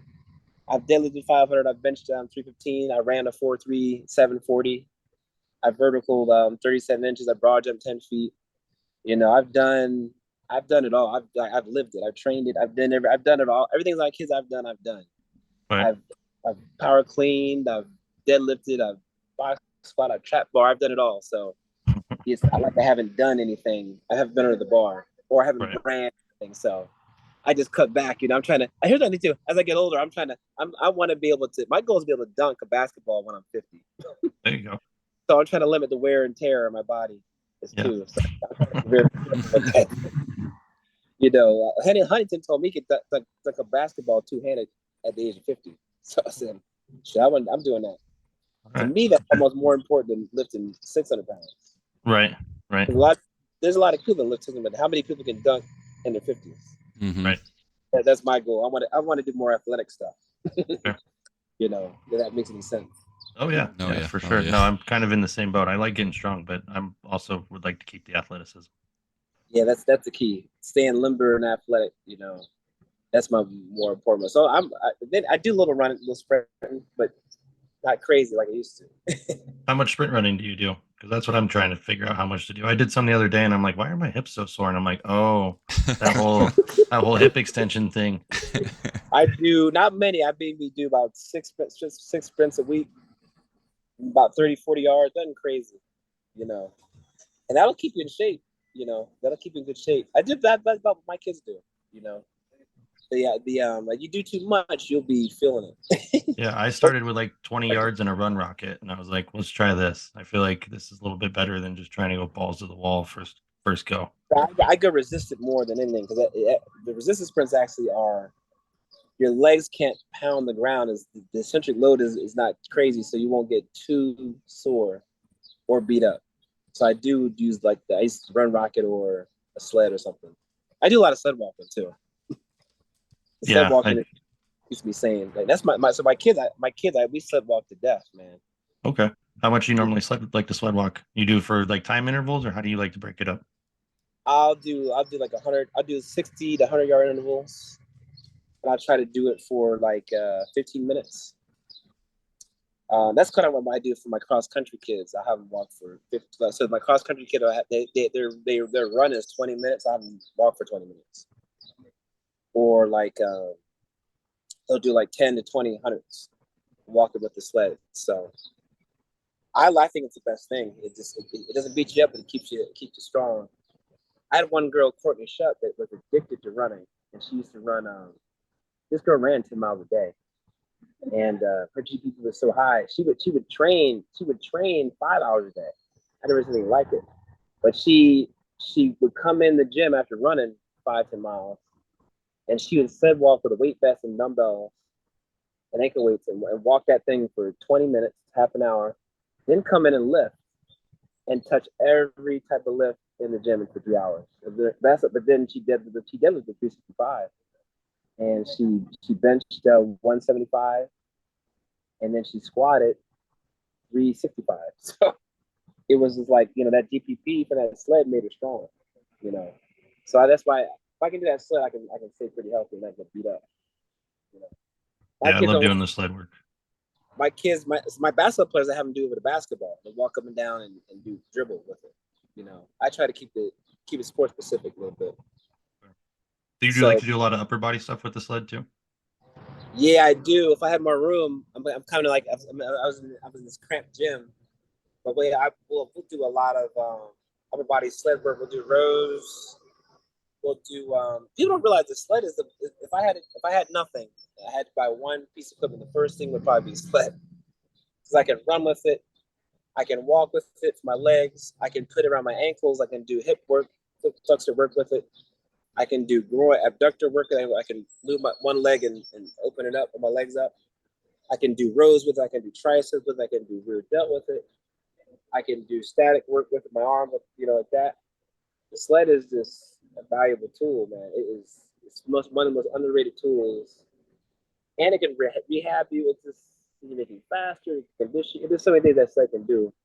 That would be the first thing I'd probably buy if I had nothing. During COVID, that was my thing. That was my sled. That was the gym. During COVID, I would go out I drove 200 miles a day to people's houses. I had my sled. I had my timer for my sprinting, and I had a K box. That was it. That was the session, and it kept everybody in good shape. The sled is underrated, man. That thing is. I need to get more sleds. I got 3. I need to get more sleds. But we use those things a lot. Yeah, that was one of my biggest takeaways from the special strength cert. Is as many times as Louis brought up the goddamn sled, I went, all right, well, I'll just buy one of these. And like, I've been using it almost like every day for like the past 18 months, I think, in some form or fashion. And people at the gym are like, what are you doing outside with this thing? I'm like, trust me, it's the best form of cardio you can do. Let me tell you what, dude. I had a cross country kid. He ran 19 minutes and 25 seconds. He didn't run. We ran a couple sprints, but we walked that sled for 20, 25 minutes. That dude went down this. He ran his 5K in 17 minutes and 45 seconds. So they cut like a minute and a half off his time walking that sled. That just shows you right there how good that sled is. So my kids got these conditioning tests for these colleges, and they got to run this and that. The running these kids get from these colleges is insane. They don't understand energy systems. They got my softball pitcher running 6 800s and 6 300 shuttles and 3 miles a day and all that. Like my lineman, they had all that type running, that crazy running. I said, forget about that. Just walk with the sled. Trust me. My big lineman, Chris Ocasio, he walked with that sled. He ran like 4-5 sprints a week. True story. He walked. That's how. And then if you're on that run, you can't gain weight. So I had to, cut the running back to gain weight. He walked with that sled for 15, 20 minutes twice a week. He went up to school. They did all this running, 400-meter runs and 200-meter runs and stadium stairs. He called me up immediately. He goes, man, Byrd. He's like, everybody's throwing up there on the ground. I felt great. It wasn't even hard. And the coaches thought I was gonna be out of shape. But that's the sled though. It made him fast and it kept him conditioned without running him at all. Yeah. But it's hard to get that buy-in. People can't. It's so outlandish and off the map. People just can't fathom doing it and actually having an effect. I've seen it make people strong. I've seen it be conditioned. I've seen it make people fast. So I'm a believer in it, man. Everything that Louis told me came to fruition. So if I hear something he did, I don't question it. So I've seen the results. Right, and it's been time and time again. It's not like it was a one-time thing. It's like, no, this worked every single time. This worked every time. This worked every single time. This worked, that worked. This person jumped this high. By doing this, that worked every time. I do not question one thing. So if I have an endurance athlete or someone wants to run a mile or a marathon or someone older, Gen Pop, wants to lose weight, I put them in that sled, dude. Or we do belt squat marches. That's something I'm big into too. We do those two things, and it just changes the game. Big time. So you come in my spot, you're gonna be sled walking. Yeah, I need to come witness this circus you run with all these kids. I got to see this sometime. Field trip. You got to come out. I'll gladly come out. Every year I get one or two people to come out. Last year I had my guy, the guy I'm training from. I train his daughters from Kansas City. His name is Jesse Hull. He came out to see me. He came out to see me in November. He flew out to see me. No, it wasn't November. It was February. He came to see me. He came out, and then I had Blake Bernard from Ryan House come see me. I had Austin Maine from Oklahoma. He drove up to see me. And then I had this kid from Illinois that trains under Ben Shantos. He came to see me. So I always like visitors sometimes. Well, one of these summers, I'm going to fly out there and see, because the weather looks pretty nice right now, and I got to see this. It is pretty cool.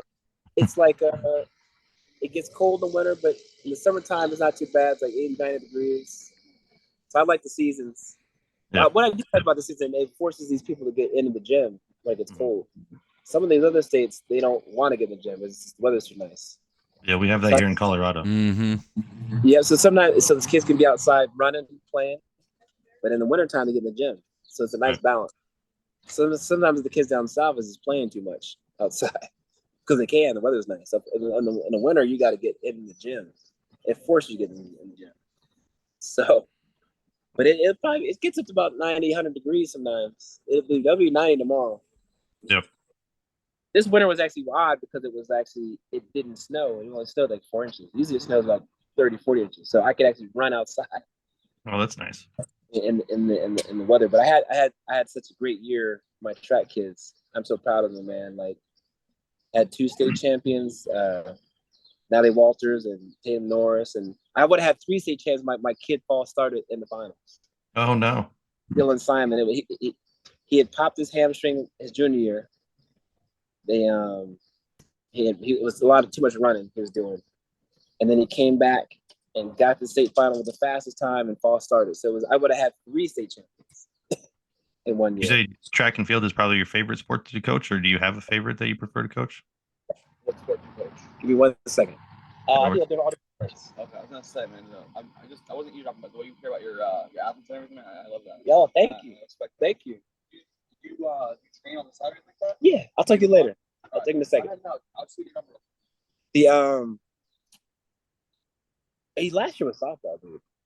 Yeah. He killed him softball. Oh yeah, you have that good New Jersey State Player of the Year, right? Yeah, I had this girl named, hold on for a second, 610-297-2431. It's Brandon. Brandon? Okay, yep. But I had this girl named Sophia Bordy.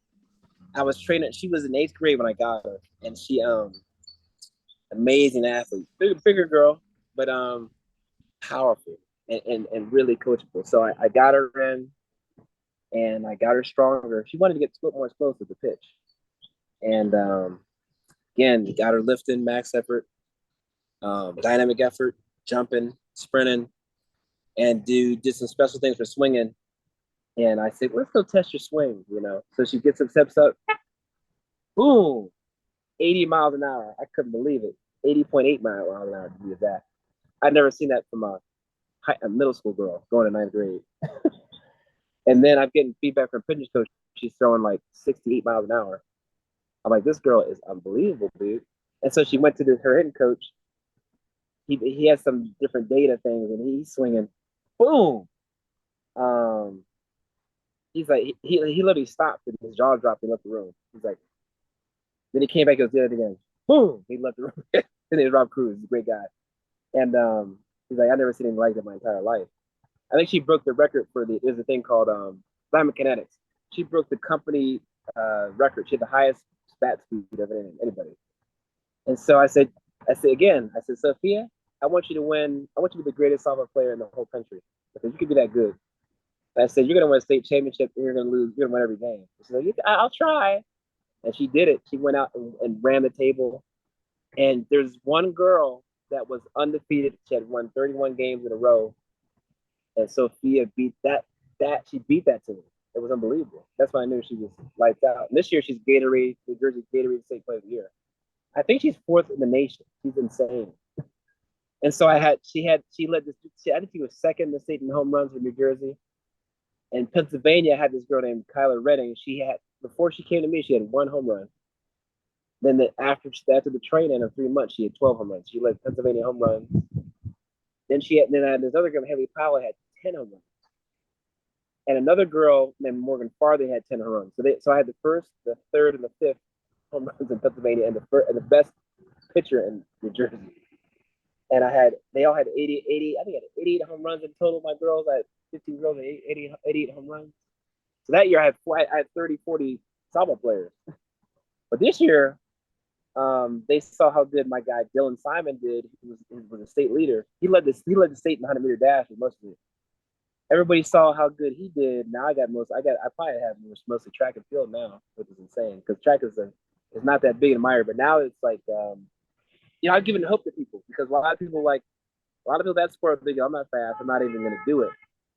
Or they might try it for 1 year. And they're like, I forget this. But now they want to come in and develop, and actually developing people, and they're starting to get notarized, and they like the sport. So I get calls about track and field. It's been like maybe 2 or 3 calls a week, if you're saying. So people don't know. I train people from 12 counties in Pennsylvania and 2 counties outside Pennsylvania. So there's people that come 2 hours away to see me. Like my girl Tatum Norris, she came 2 hours away to train with me. And then the Sophia Bordia came an hour and a half training. So they say, Byrd, you got something that's unique that we can't get in New Jersey, or like, an hour away. So it's pretty cool. Like Louis had people come 3 hours away. That was my goal to have one day, have people come or fly in to train with me. And that's kind of happening. I got people from 12 counties. It's insane. It's kind of surreal, that people. That's awesome, man. Are believing in me like that. It's because I'm just a humble kid from little small town Pennsylvania, and then I live humbly. I live in a little small apartment, and I just grind and try to work and try to make these athletes. And the better I make them, I think the better people are starting to notice. Mm-hmm. Right.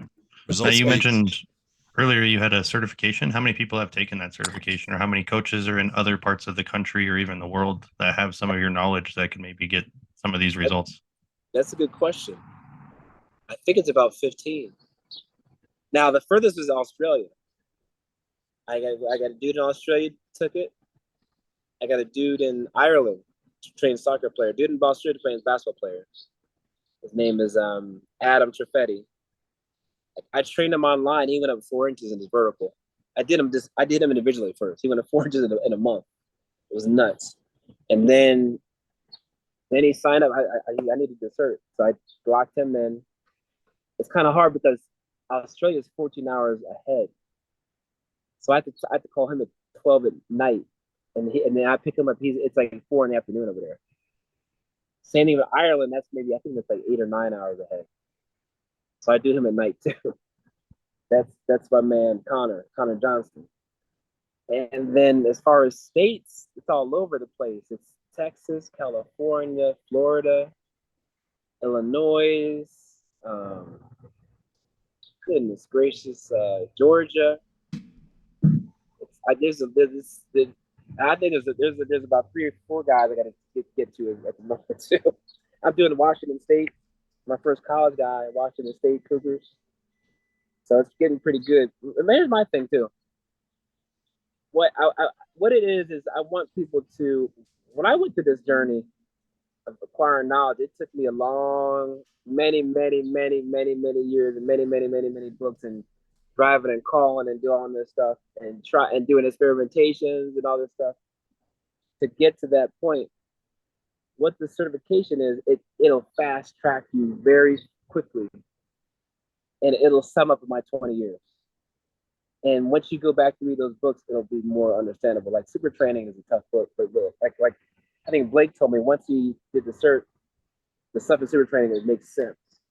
It is so much easier now. It makes sense that I made it. I simplify the complex terms. That's the whole thing. It simplifies the complex terms, and it condenses. It could take 5-6 years of studying down into really quick 5 or 6, about 10 sessions. 10 sessions. So it really is. I treat it as a mentorship. I mentor these coaches too.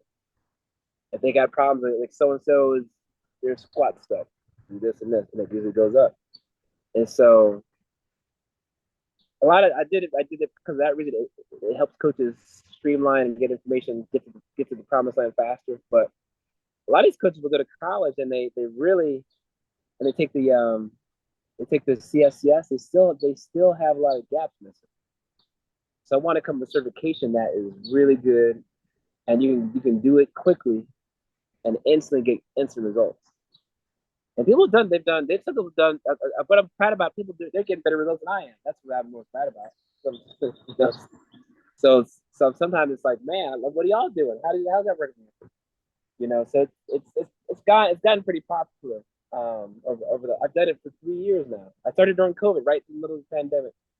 Because it was more like I was doing more networking at that point.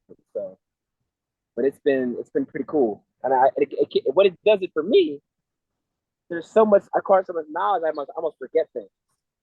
Like Buddy Moore would say, I forget more than most guys know. Sometimes when you acquire so much knowledge, you forget things. So it makes me go over everything I've learned. Right.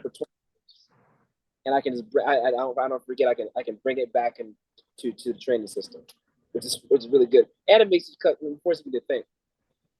Think about what I'm doing. So like I used to do like the depth drops. Sometimes I forget about it, but then when I took the certification, I was okay. I got to get it back in. You know what I mean? So, right. Yeah. No, it's good to relearn that or go back over that stuff and stay fresh. But so if anybody wants that cert, they can get on the waiting list behind me and Nathan we've been waiting to get some of that knowledge. I'm getting to that soon. You're good, man. Hey, we just gotta drum it up because we know how popular it is. Thing too. I apologize. Don't apologize. Don't apologize. I've been evicted for not my fault.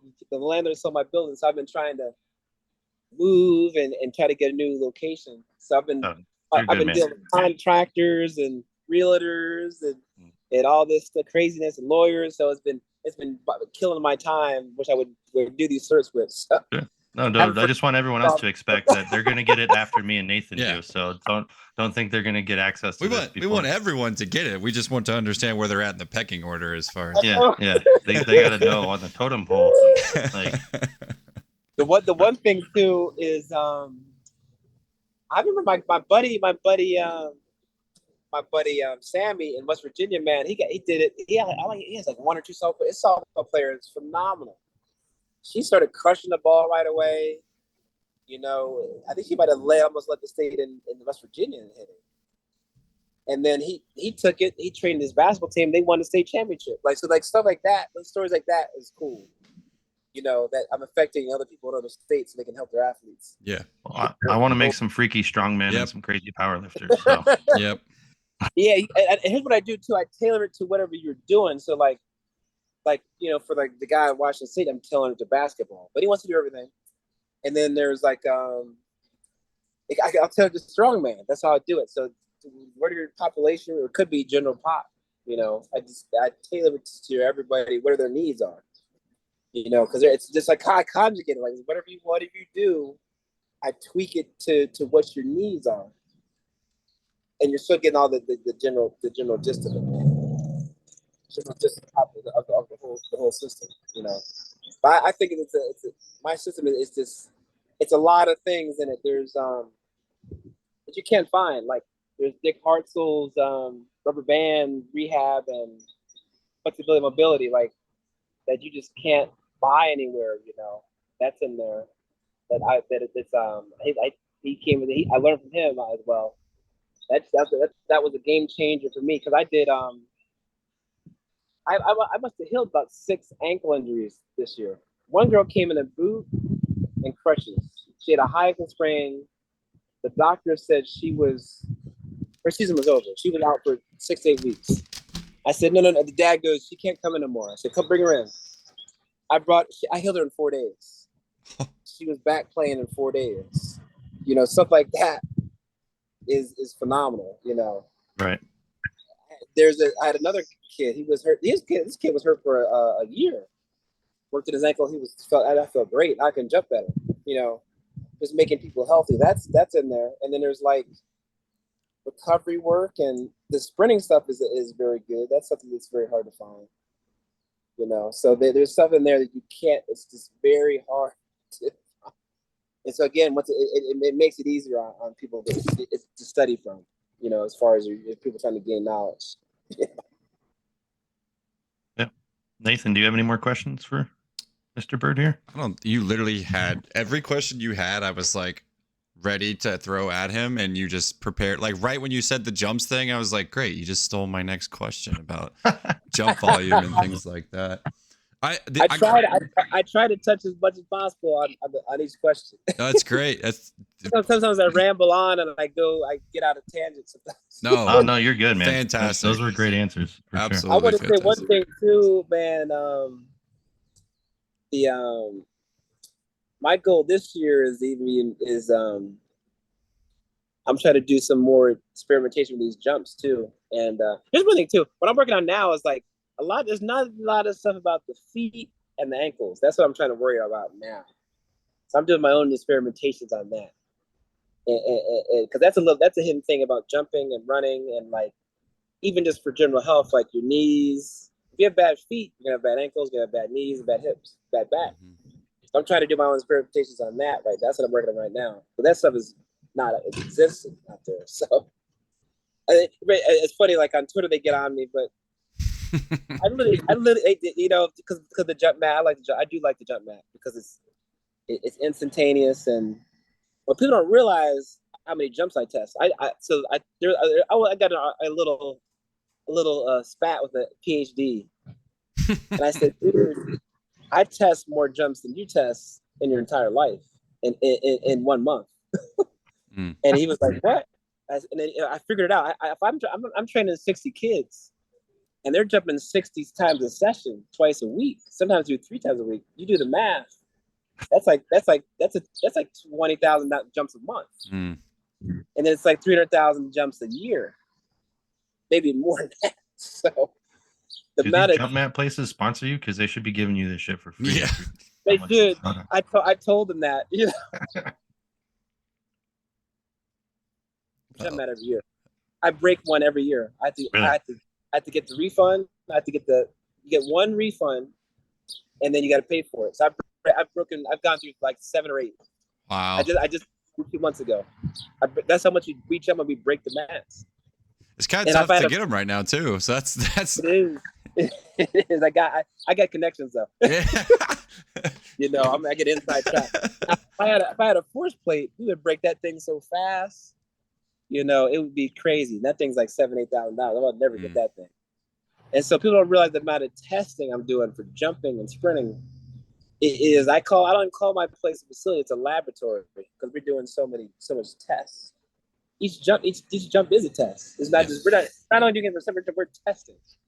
So I've come up with my own, from my own philosophies and for my tests that I've done. So there's some things that I've done that maybe there's something that's very hard to find. I get great. I'm not an innovator, but there's some things that are hard to find that very few people are doing. So, right. And with that laboratory thing, would you say your workouts are really more like protocols? Yeah, it's more like a protocol. It's more like a protocol. It's like, okay, you got this wrong. Let's try this to fix that. And that doesn't work. Let's try this. Okay, now I know this works for that. And then that's how I do it. It's like, okay, this is gonna fix that. So I'm conjugating my jumps too. When you do my cert, I have a list of jumps. I think I did it. I typed them all out. I think there's like 500 different types of jumps I got. Oh my, wow. Because you can jump off a 12, you can jump off an 18, you can jump an 8, you can jump a 24, you can jump off a 36. You can jump a weight on that off those boxes. You can jump off those boxes with a band and broad jump. There's so many different ways to do it. There's probably 1,000, there's 500 jumps I got. You can knee jump with ankle weights, you can knee jump with the vest on, you can knee jump with dumbbells, you can knee jump with barbells. You can do it with all three. You can do it onto a box. There's that knee jump right there. You see how many jumps I just listed out right there? Yeah. They're just so, but I'm testing all that stuff. I'm testing to see what does it work, it doesn't work. And then each one has a record tied to it. So there's this, even my sprints, I'm sprinting over hurdles, I'm sprinting with the sled, I'm sprinting with the bands, sprinting with chains. It's never the same, Same as the squats. You do bands, chains, box, no box, safety bar, cannonball. Like everything is conjugated. Even the exercises are conjugated. I'm moving the exercises around. So it's all conjugate, It's all conjugate. But it's all I'm testing. How does it work? Does this hurdle work? Does this work? No, it doesn't. It's rid of it.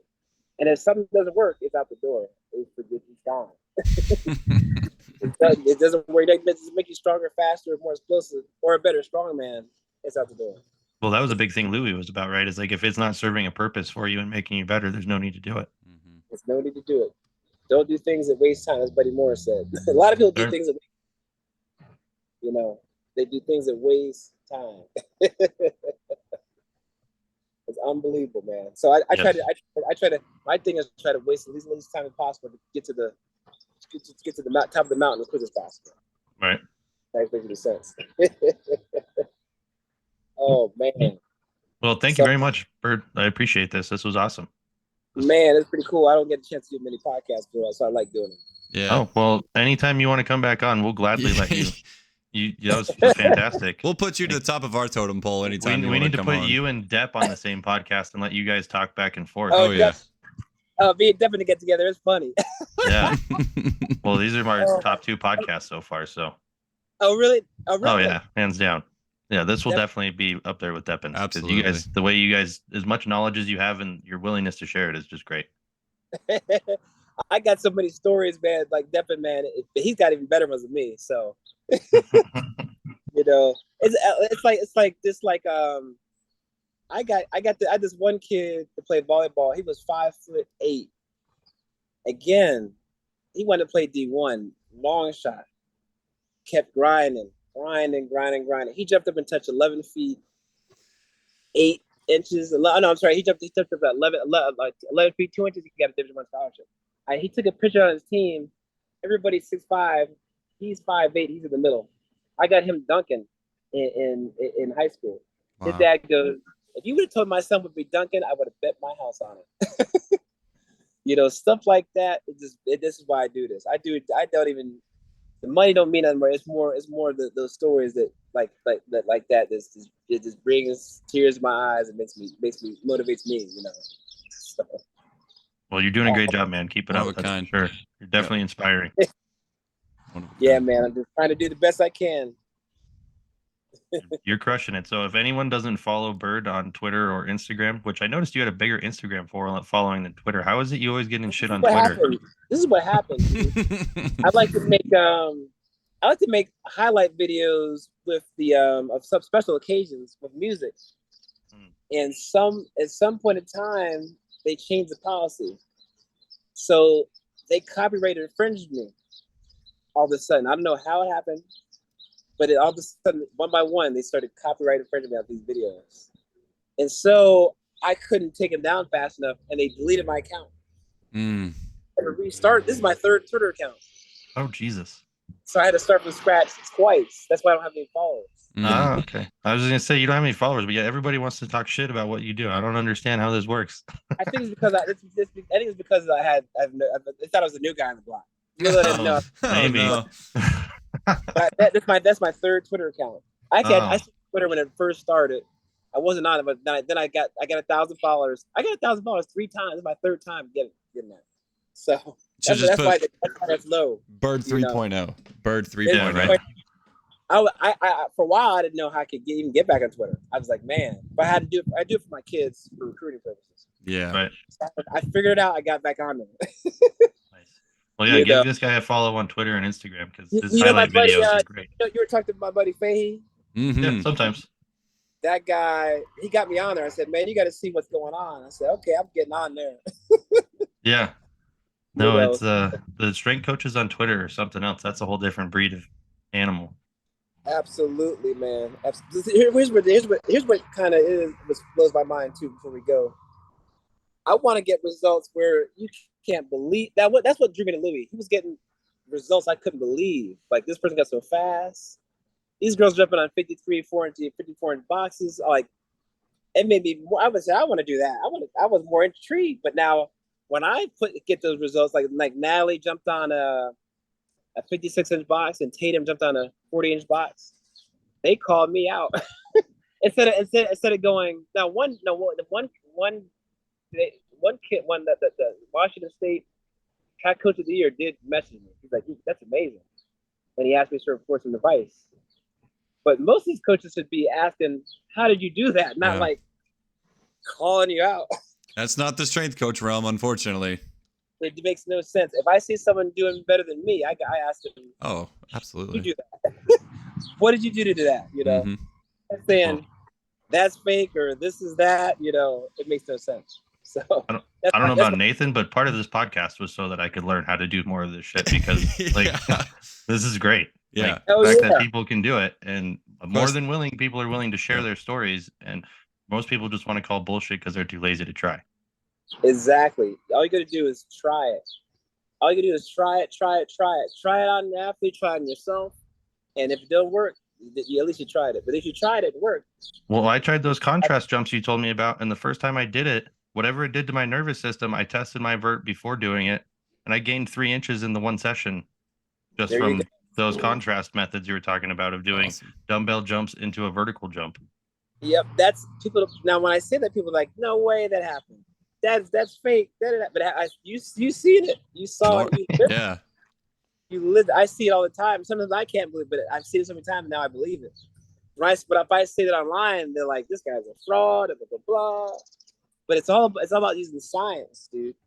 These people don't understand. That's because science is complicated. You said that. That's pretty cool. Yeah, no, like anything I've tried, I haven't been able to use a lot of the stuff we've talked about yet because I was doing a powerlifting meet, so I didn't really know where to throw it in. But now that I'm starting to train more kind of like an athlete, I'm going to do more of the sprints and definitely all the jump stuff we talked about. And then like I know you were talking about doing isometrics at mini maxes before lifting. How much that transferred over into being able to fix those weak points and stuff like that. So. I'm big on isometrics. That's from Louis. Really, I didn't know much about it, but until I met him. But isometric is amazing for jumping, sprinting, lifting. I think it's the best way to train. I almost wanted my next experiment is doing someone just train purely isometrically. Well, we need to get you on some of this FRC stuff because that's just end range isometrics to start. That's the one thing I need to learn. Well, I'll teach you anytime you want, man. I'll come out there for a week and teach you that stuff, and you can show me how to run a circus and trade out that way. I've dabbled in it. I've dabbled in a little bit of FRC, you know. I believe it. Everybody says it's phenomenal, so I really need to get it because isometrics is top notch. You know. Yes. Yeah. But cool, man. Well, thank you very much. This was really great. I appreciate it. And I'll definitely tag you in all the cool little clips that we have. So. Let me know when you get it up. You know, I'll post it up for y'all. Yeah, for sure, man. Yeah. Should be later today, hopefully. End of the day, hopefully. I just did one last night on mine. I did Coach Dustin Branchow. Okay, nice. He's from Michigan. Nice. And look out for that one too. So yeah, everyone look out for Byrd's podcast, because I'm sure you probably have great bits of information on all the episodes. If it's anything like this. But anybody, you can listen to my podcast. It's the Byrd Sports Performance podcast. I got about 39 episodes, and they're very detailed. You can listen to them, and you get a lot of good ideas off those too. I'm gonna start diving into that. I did the second to last one with Louis Simmons. Oh, nice. I did J.L. Holdsworth. I did Jared Bidney. I did who else? I did what's his name? Showtime. He's a good powerlifter out in Ohio. And then there's some good people on there.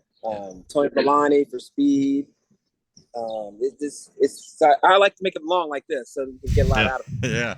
Yeah. A couple car rides you get back at home. Yeah. Well, thanks a lot, man. I really appreciate it. Thanks for your time. Thanks, my friend. Thanks, Byrd. No problem. Right.